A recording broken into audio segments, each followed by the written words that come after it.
does. Yeah, Brad? I don't want to take up anyone else's, but I would like to, two quick questions.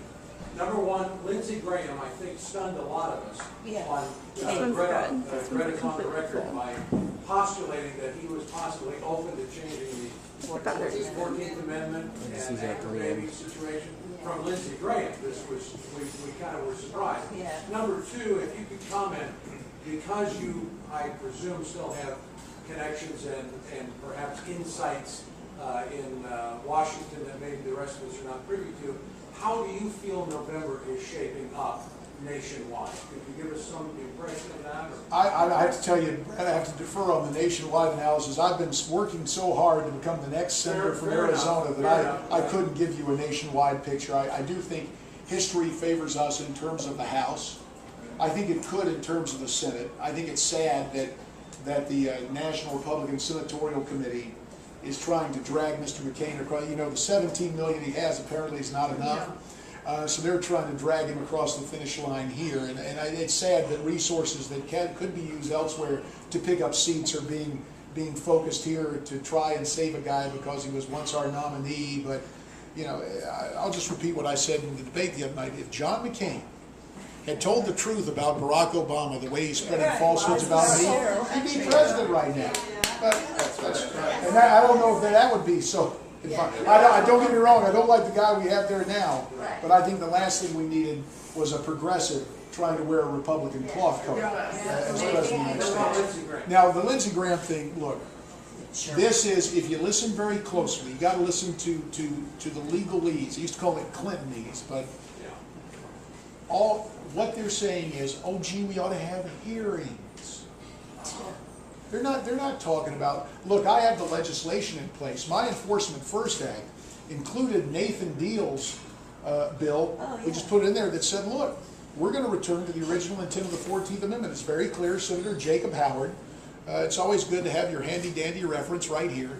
Maybe I'll send one as a compliment to John McCain, have him look at the First Amendment. But the 14th Amendment is quite clear. It reads as follows in Section 1.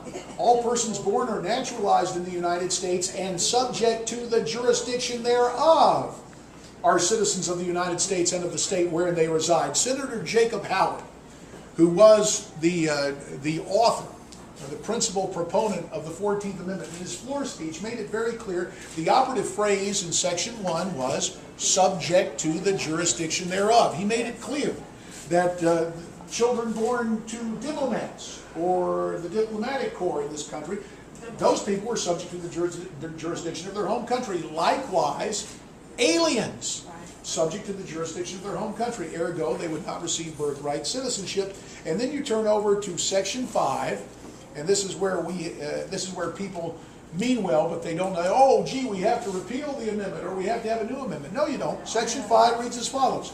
The Congress shall have power to enforce by appropriate legislation the provisions of this article, meaning we can make statutory changes. That's why, doubling back to Nathan Deal's bill, we included it in the Enforcement First Act. But what Lindsey is doing is offering one giant feint to the right. Again, remember his comments to the New York Times.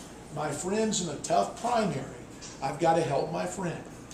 Now, more disturbing, and perhaps the McCain people can attest to it, is the language in letters Mr. McCain sent out to some constituents this spring, where he offers the pro forma, oh, I oppose amnesty in all its forms. But then in the next paragraph says about those who are here illegally, we must make concessions, or the word concessions there, we must grant these people concessions and move to regularize their status.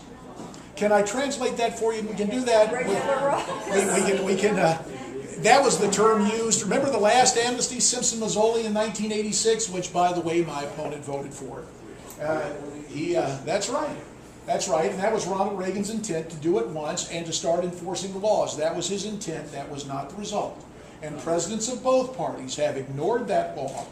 And then you had the phenomenon about a month ago of Mr. Obama giving his speech that was supposed to be the definitive word on immigration. And what do we hear in that speech? Well, two things. Number one, he singled out my opponent for praise, which tells you what? They want to have him back. And number two, He also said, oh, there is no way to secure our border. Now think of the irony. I think it was Rush who first said this. So the candidate of yes, we can, when it comes to the borders, is no, we can't. And let me posit, I don't mean to be cynical or overly partisan. Well, strike that. Of course I do. But let me point this out to you. You better believe, if President Obama had reason to believe that those seeking to get into our country illegally were to register Republican, oh, the border would be sealed right now. Because it's first, last, and always political. You have a question, sir?